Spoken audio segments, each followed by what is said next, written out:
Hello and welcome.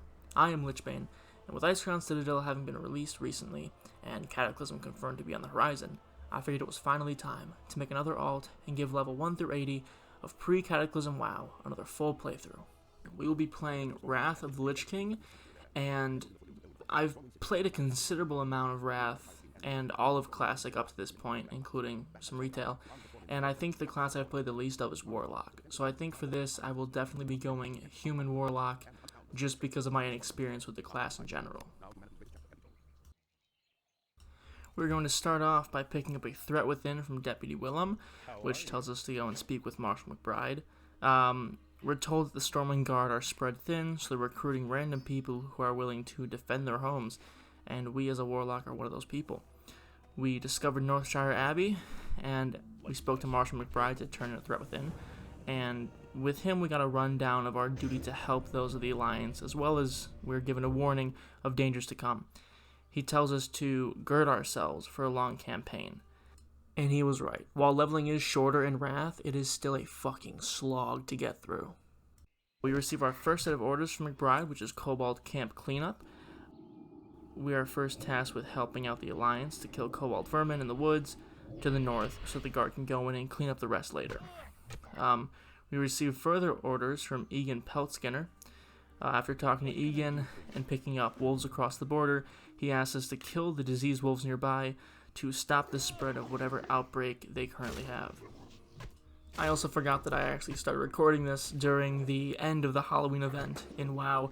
So over the course of, I think, the first 2 episodes exclusively, you will be hearing a lot of the horsemen yelling about every 5 seconds.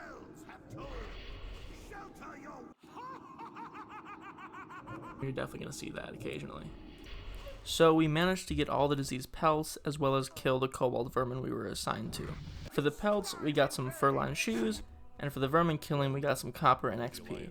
Heading back to Willem, we picked up Brotherhood of Thieves, which introduces us to a new group called the Defias Brotherhood. In return for the bandanas they wear, Willem promises us a new weapon. Before heading out to face the Defias, we picked up 2 more quests from McBride, Investigate Echo Ridge and Tainted Letter. Echo Ridge said that the clan of kobolds was bigger than originally anticipated, so we were tasked with heading in and killing kobold workers, as opposed to vermin. The Tainted Letter, however, asked us to speak to our class trainer Drusilla before we decided to head back out to quest. Before letting us learn new abilities, Drusilla tells us that the guards were giving her curious looks nearby, followed by her calling them pathetic mundanes. After turning in the Tainted Letter, we got the abilities Summon Imp and Immolate, our first demon and damaging spells, save for our existing Shadow Bolt. We summoned our first Imp, which had the very unfortunate name Kuplaws. Then we set off to end some more kobolds. We got rid of the kobold workers without much issue, then headed over the bridge to Northshire Vineyards. The Defias thugs didn't pose much of a problem, even in packs of 2 or 3, and after getting the last of the bandanas, we headed back towards Northshire Abbey to turn in the Echo Ridge and Brotherhood quests. Willem made good in his promise to give us a new weapon and actually gave us the Militia Quarterstaff, as well as giving us 2 new quests, Millie Osworth and Bounty on Garrick Padfoot. He tells us that one of his friends Millie is in trouble and could use our help. He also says that he has located Garrick, a cutthroat who has plagued the Abbey's farmers and merchants for weeks. We are, of course, tasked with taking his head and returning it for a reward. McBride, however, made good in his promise to give us as little copper and XP as possible, but with level 1 through 6 quests, that's what we can expect. After 2 kobold quests with no loot rewards, McBride finally gives us a 3rd kobold quest, Skirmish at Echo Ridge, where we have to kill 8 kobold laborers, and in return, we get some actual armor to choose from. We headed back out to talk to Drusilla, and we got another damage over time spell, Corruption, as well as our first curse, Curse of Weakness. Safe travels. From there, we headed to the back of Northshire Abbey to talk to Millie. She forgot her grape harvest when escaping from the Defias, and our job is to head back to the vineyards and retrieve some of her grape harvest.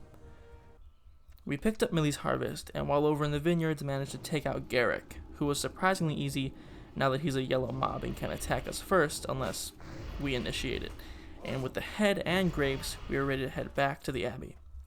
We turned in Millie's Harvest, which got us to level 5, and picked up Great Manifest to finally get the Great Harvest into the hands of Brother Niels at the Abbey. Before turning in the Great Manifest, we took a quick detour to Echo Ridge to finish off the rest of the Kobold Laborers and get that actual armor reward we're looking for.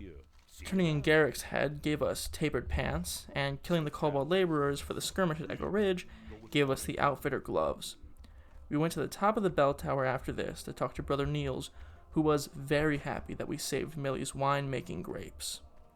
He then gave us the wine-stained cloak to finish up our Northshire Abbey armor set. This quest pushed us over into level 6, which means we can finally get all of our class abilities from our starting area class trainer. We went to see Drusilla for the final time, which gave us Life Tap, allowing us to trade health for mana, and our rank 2 Shadow Bolt. Or, it would have if we had enough money. For the next 10 minutes, I farmed around Northshire for some extra money to finally pick up the abilities that we were too poor to get in the first place. After fixing the rest of the problems at the Abbey, we went to go get the last of our new Warlock abilities for the starting zone, and after that we went to talk to McBride, who told us to report to Goldshire to broaden our protections of the Abbey to the rest of Elwyn Forest. On our way out of the Abbey, we met Falcan Eisenstrider, who told us to find the Lion's Pride Inn within Goldshire, and to talk to the innkeeper Farley for some food, drink, and some sweet, sweet rested XP. And with that, we finished Northshire Abbey, and left to see what we could find in the rest of Elwyn Forest. Make sure to drop a like and subscribe if you liked the video. I had a great time making this, and I cannot wait to continue the journey from level 1 to 80.